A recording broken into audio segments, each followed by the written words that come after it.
El CAL ha sancionado a Augusto Espinosa, asambleísta nacional de Alianza País, con la suspensión temporal por 10 días del ejercicio del cargo por falta cometida según los numerales 5 y 6 del artículo 165 de la Ley Orgánica de la Función Legislativa. Maltratar de palabra a una asambleísta y expresarse en términos ofensivos, discriminatorios o que inciten a odio en las sesiones del Pleno o en las comisiones legislativas. Esta sanción la solicitó la asambleísta socialcristiana Daliana Pazley, pero en la misma sesión 476 del Pleno, donde se trataban reformas a la Ley de Educación Superior y se produjo el impasse, usted le pidió disculpas a Daliana Pazley. Veamos. Porque también yo puedo opinar sobre la opinión de otro. Y el hecho de que se me quiera conculcar mi derecho a la opinión también es un atentado a los derechos humanos. Pero le pido, y como ser humano, le voy a pedir una cosa. Y como caballero, si a usted le ofendió que le diga que su opinión me es irrelevante, me disculpo ante usted, aunque piense cosas completamente distintas a la suya. Augusto Espinosa, asambleísta nacional de Alianza País. Buen día, bienvenido a Contacto Directo. Buenos días, Alfredo. Me parece que el hecho es absolutamente claro. El gran insulto que yo proferí al asambleísta es decir que frente a la ausencia de argumentos sobre el tema que se trataba, la opinión de ella es irrelevante. Yo creo eso firmemente. Toda opinión que no está debidamente sustentada es irrelevante. Y en ese sentido, sin embargo, como la asambleísta se sintió ofendida, le pedía disculpas porque mi intención no fue ofenderla. En este momento, por ejemplo, Alfredo, yo podría decir, Alfredo Pinargote no prepara las entrevistas. Si no tengo sustento para eso, mi opinión le puede parecer irrelevante a usted y está en absoluto derecho. Entonces, a mí me parece que más allá de lo... Se nota si se prepara o no se prepara. Se nota si un asambleísta está preparado o no está preparado. Absolutamente, Alfredo. A eso me refiero. Eso no es un insulto. Eso no es un insulto y se me sancionó por 10 días. Pero lo más preocupante, Alfredo, no es la propia sanción al asambleísta Augusto Espinosa. Es la manera como procedió el CAL para sancionar, porque se incumplió lo que está establecido en la propia ley orgánica de la función legislativa. Y eso es un atentado a la democracia, porque mañana, cuando se esté por votar un tema sensible, elegir un vicepresidente o presidente en asamblea, bien podría el CAL sancionar a los asambleístas que son contrarios a la postura de la mayoría en el Consejo Para de esa manera Legislativo. alterar la votación. Pero el hecho también Para es que esa manera alterar la votación. De que el CAL lo libera de un posible juicio político por su responsabilidad como ministro de Educación en supuestamente encubrir abusos sexuales en establecimientos educativos, lo sanciona igual que a 2 asambleístas de oposición. O sea, ¿cómo toma la sanción entonces? ¿La considera exagerada o políticamente le sirve al CAL para que mejore su imagen? Mire, yo creo que los ciudadanos tienen que juzgar si la sanción es exagerada o no. Ahí están los hechos. Yo he colgado en las redes sociales mi intervención en esa sesión y es absolutamente claro que nunca se adjetivó, nunca se insultó a nadie. Sin embargo, la sanción, habrá que preguntarle la motivación al CAL. Ni siquiera a los asambleístas se les mostró el video de mi comparecencia en el Pleno, de mi intervención en el Pleno, es decir, se violentaron procedimientos. Ahora, Alfredo, insisto, lo peligroso es que se esté atropellando la ley y que el CAL no corrija la ley. Más allá de la sanción a Augusto Espinosa, es un atentado a la democracia, Alfredo. O sea, pero lo que usted dice es verdad. No, el problema no es que está atropellando la ley, sino lo que dice la ley.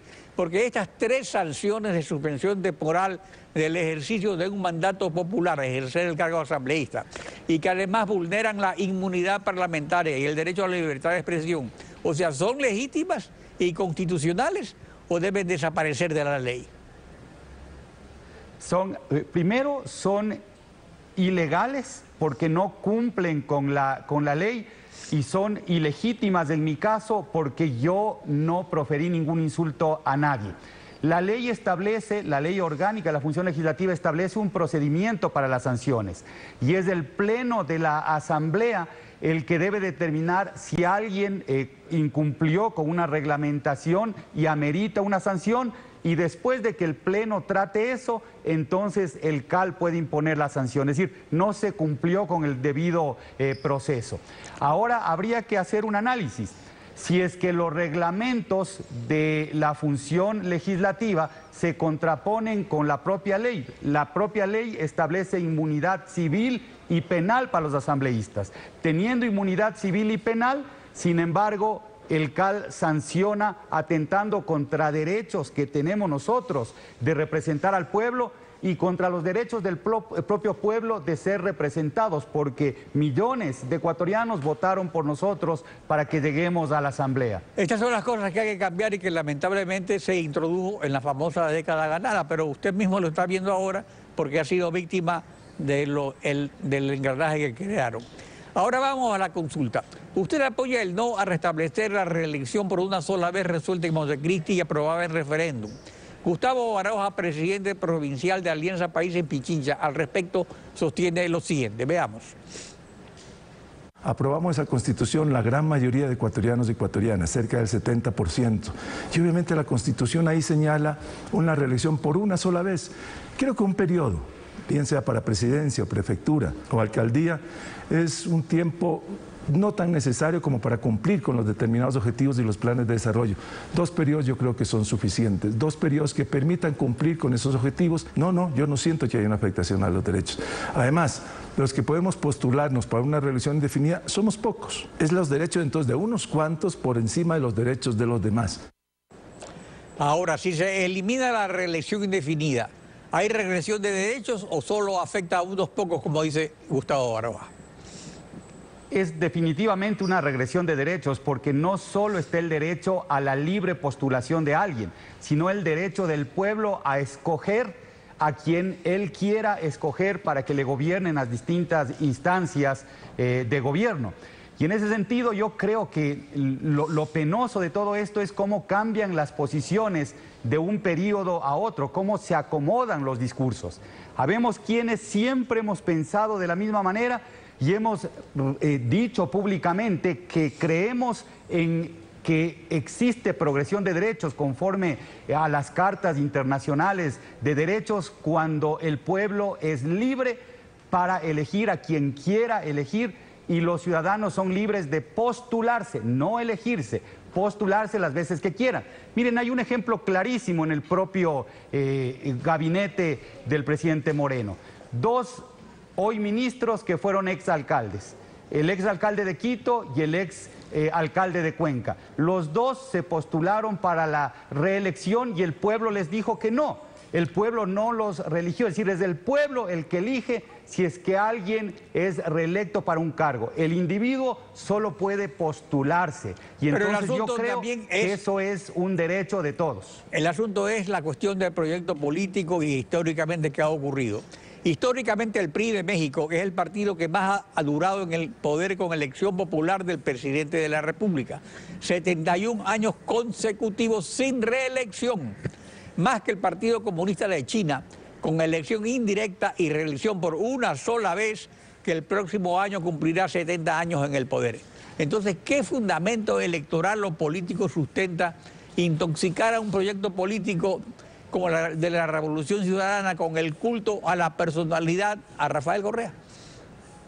No se trata de culto a la personalidad de nadie. De hecho, el presidente Correa no es en este momento presidente de la República. Y si el pueblo decide volverlo a postular y reelegirlo, ya es una decisión del pueblo. Pero también hay otros ejemplos, como el de la propia Alemania. ¿Cuántos años lleva Angela Merkel en el poder y nadie dice que se ha contaminado el proyecto político del partido al que representa? Yo creo que en este sentido hay que garantizar estos derechos, insisto, Alfredo, del pueblo a elegir a quien quiera elegir. El alcalde de Guayaquil, ¿cuántos años lleva como alcalde? Y no creo que se ha contaminado, ni mucho menos, el proyecto local del Partido Social Cristiano. Es decir, hay muchos ejemplos que demuestran que la libre postulación puede ser beneficioso precisamente para sostener los procesos políticos de transformación de los países. Bueno, pues y ahora o de el las pueblo ciudades. tendrá que escoger si lo hace de la misma manera o cambia. Eso es la cosa. Augusto Espinosa, gracias. El pueblo tendrá que escoger, sin embargo, Alfredo, es lamentable que no se haya respetado lo que el pueblo decidió para establecer la Constitución del 2008 en la convocatoria de esta consulta popular. Augusto Espinosa, gracias por su participación en Contacto Directo. Gracias, Alfredo.